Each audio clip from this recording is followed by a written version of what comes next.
And I got to thinking to myself, well, you know that parable a lot of times is used for when you make references to people making excuses. And I've talked about excuses quite a bit here recently. And but then I got to reading the parable, and I realized how much more is in there than I ever even realized. You know, how much other things was in the parable besides, you know, just people making excuses as to why they don't do something. And so we'll go to Matthew chapter 22. Bless Brother Tommy. Bless everyone. We're going to start with verse 1. It says, "And Jesus answered and spake unto them again by parables, and said, The kingdom of heaven is like unto a certain king, which made a marriage for his son, and sent forth his servants to call them that were bidden to the wedding. And they would not come. Again he sent forth other servants, saying, Tell them which are bidden, Behold, I have prepared my dinner, my oxen and my fatlings are killed, and all things are ready. Come unto the marriage. But they made light of it, and went their ways, one to his farm, another to his merchandise. And the remnant took his servants, and entreated them spitefully, and slew them. But when the king heard thereof, he was wroth, and he sent forth his armies, and destroyed those murderers, and burned up their city. Then saith he to his servants, The wedding is ready, but they which were bidden were not worthy. Go ye therefore into the highways, and as many of ye shall find, bid to the marriage. So those servants went out into the highways, and gathered together all as many as they found, both bad and good. And the wedding was furnished with the guest. And it was good. And when the king came in to see the guest, he saw there was a man which had not on a wedding garment. And he hath said unto him, Friend, how camest thou in hither not having a wedding garment? And he was speechless. Then said the king to the servants, Bind him hand and foot, and take him away, and cast him into outer darkness. There shall be weeping and gnashing of teeth. For many are called, but few are chosen. Oh, please come to Jesus the right way. And like I said, a lot of times when you hear this parable, you hear people talking about in reference to, you know, people making excuses as to why they don't come to church, or why they don't do this, or why they don't do that. But there's a lot more in here besides that. If you interpret this, to start with, the king, the people that he invited, because they were the first ones that he had invited, you would think they were people that he knew. The chosen You know, they were people that he chose to go to there. And So if we look at this as people who know Christ, if we look at these people who he first asked to come to the wedding as people who know God. Yes. And they still refused to go.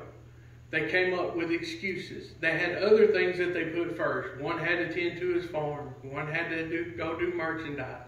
Had to go take care of his merchandise. You know, there's always something that comes up. You know, and I look to this as a reference as to those people who know God. Those people who are Christians or supposed to be Christians. You know, they were chosen. They were called to come to church. But they didn't. They chose not to. They had something else that they would rather do. Free will is dangerous. And, you know, so many times today we do see that. We see people that should be in church, that know God, that claim to be Christians, but they always have something else better to do. So they're not prioritizing God. They don't put God first. They don't come to church and show God how much love they have for Him. And so,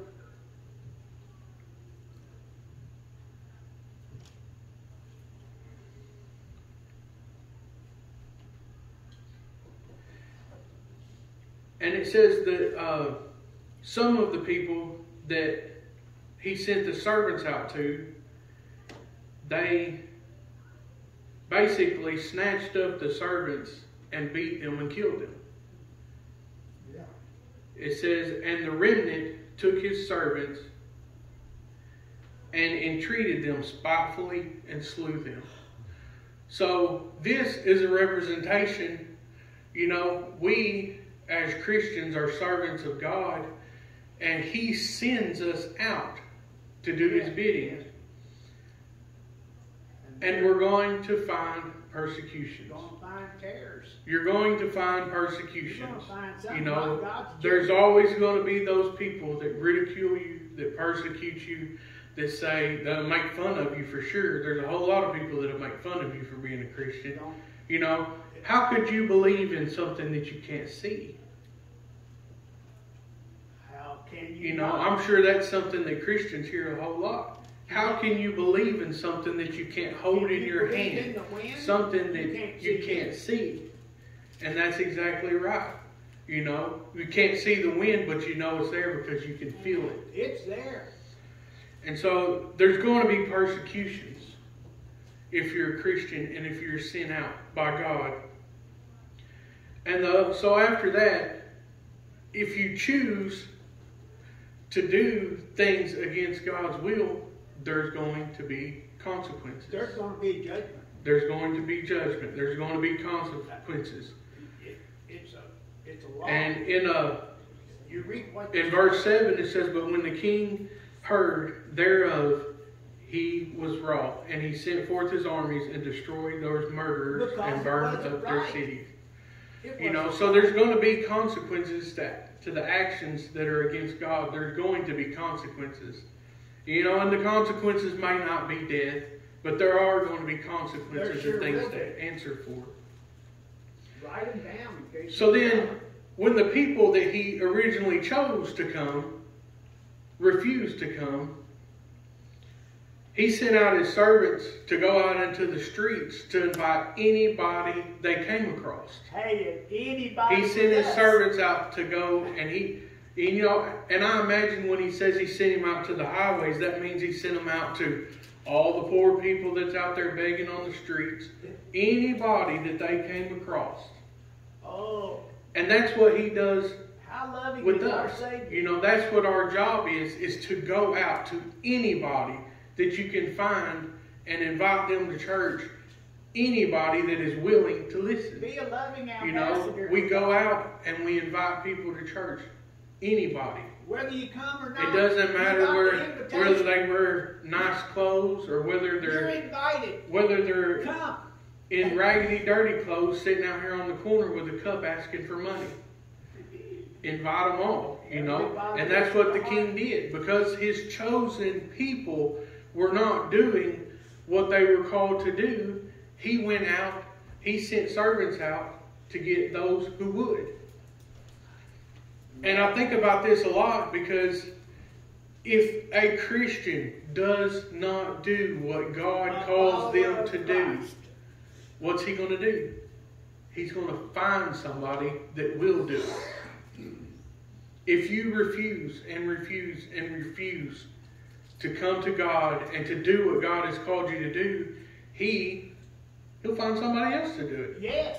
If you hire somebody to rake your leaves and they come out and they rake one little corner and then they're gone for 4 or 5 days and then they come back and they rake another little corner, then they're gone for 4 or 5 days. Well, eventually you get tired of that and you hire somebody else to do the job.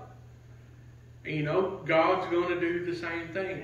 If you're called to preach, if you're called to teach, if you're called to sing, and you refuse, He's going to call somebody else to stand in your place. Is that common sense?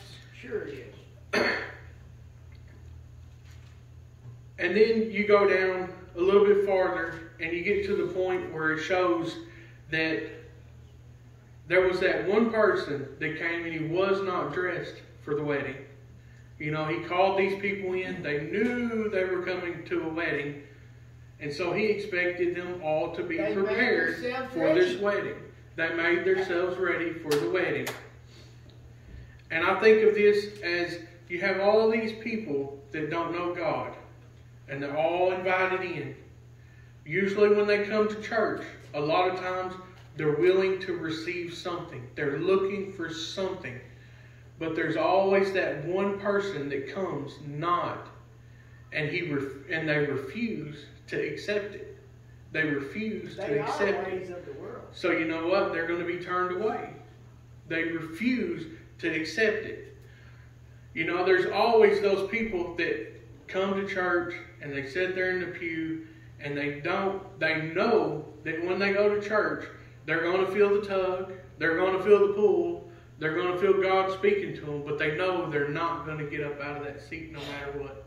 Oh, no. You know, and we don't want to see that. We don't want people to come in and not want to accept what God has for them. We want them to come in with an open heart and a willing mind to accept what God has for them. And be happy. And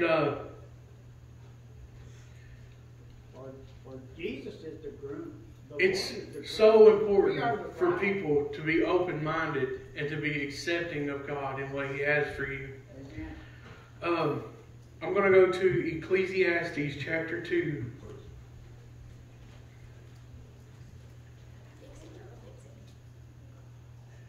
Written by Solomon to the man that lives under this sun. And I'm going to start with verse 1. I said in mine heart, go to now, I will prove thee with mirth, therefore enjoy pleasure, and behold, this also is vanity. Gonna have a ball. I said of laughter, it is mad, and of mirth, and what doeth it? I sought in mine heart to give myself unto wine, yet acquainting my heart with wisdom, and to lay hold on folly, till I might see what was that good for the sons of men, which they should do under the heaven all the days of their life. I made me great works. I builded me houses. I planted my vineyards. I made my gardens and orchards, and planted trees in them for all kinds of fruit. What man did? I made my pools of water to water therewith the wood that bringeth forth trees. I got my servants and maidens. I had servants born in my house. Also, I had great possessions of great and small cattle, above all, that were in Jerusalem before me. I gathered me also silver and gold, the peculiar treasure of kings and of the provinces. And he had it all, didn't he? I got my men singers and women singers, and the delights of the sons of men, as musical instruments, and that of all sorts. So I was great, and increased more than all that were before me in Jerusalem. Also my wisdom remained with me. Had a reputation. And whatsoever mine eyes desired, I kept not from them. I withheld not my heart from any joy, for my heart rejoiced in all my labor. He was hunting. And this was my portion of all my labor. Then I looked on all the works that my hands had wrought, We have a portion and on of the life. labor that I had labored to do, and behold, all was vanity and vexation of spirit, and there was no profit under the sun. How long does a man live? So you know, people take and they build all these things, these wonderful things, and they work hard, and they have all these riches that they build up. And if you don't have God, it's not worth anything. If you don't have love, you don't have... You know, the thing I hear about a lot whenever you say, well, I thought about going and buying a new truck, but I just talked myself out of it. And then you hear somebody come across and say, well, it's only money. You can't take it with you. Well, that's true. You know, or if there's something that you want and you just won't spend the money on it, it's only money. You only can't got take it one with portion you. of life. If it's You know, but you build up all these things on earth, and you put up all these, you know, never tired of doing well. all these things that a person has, they contribute it to how much they're worth. You know, when they have a lot of things, they'll say, Well, you know, this person's worth $6 million. Oh, yeah. Well, this person's worth this. But I'll tell you what, if they know God, they're priceless. Oh, man. If they know God, they're priceless. If they It's out of serve this God, world. they're priceless. Amen. You know, it doesn't matter how much money they have or what their worldly worth is, they're priceless. And I have this story, if I can get it brought up on my phone where I can read it. Let's go to Tommy. Teach us, Lord. It says, I'm worth $353.21 today, Craig Madison remarked as he modeled the clothes he had purchased during his shopping binge. These, he said as he removed new sunglasses, $40. This leather jacket, $100. Check out these running shoes, $80. Craig continued to tick off the value in new goods, including sales taxes. A few months later, Craig joined his church's drama team, which traveled all summer across the country. When the group arrived in a town, members would set up a huge circus tent and perform several times. It was hard work, but lots of fun.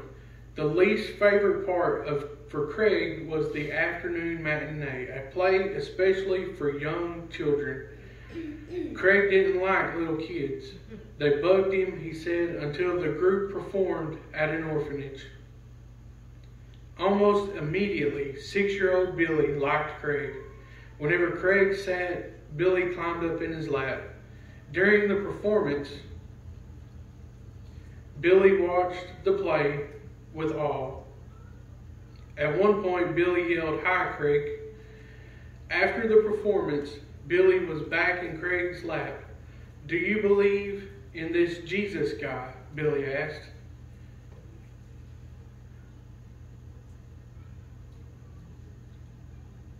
"Yeah, I think so," Craig said. "You think you'd love me?" Billy pressed. "He loves everyone," Craig said. "No one ever loved me before," Billy said. Craig didn't know what to say. Suddenly, all his possessions didn't seem too important. He handed his sunglasses to Billy. "Are these worth a lot?" Billy said. "Just $40, said Craig. "But Billy, you're worth much, much more." That's what Jesus is about. Amen. You know, and that's the truth. That's what Jesus is about. He's about showing us what we're worth.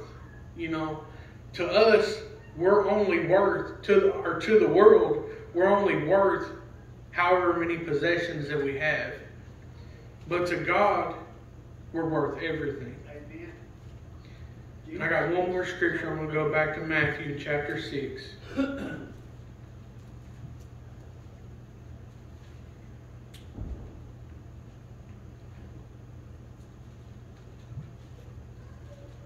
Go to verse 19.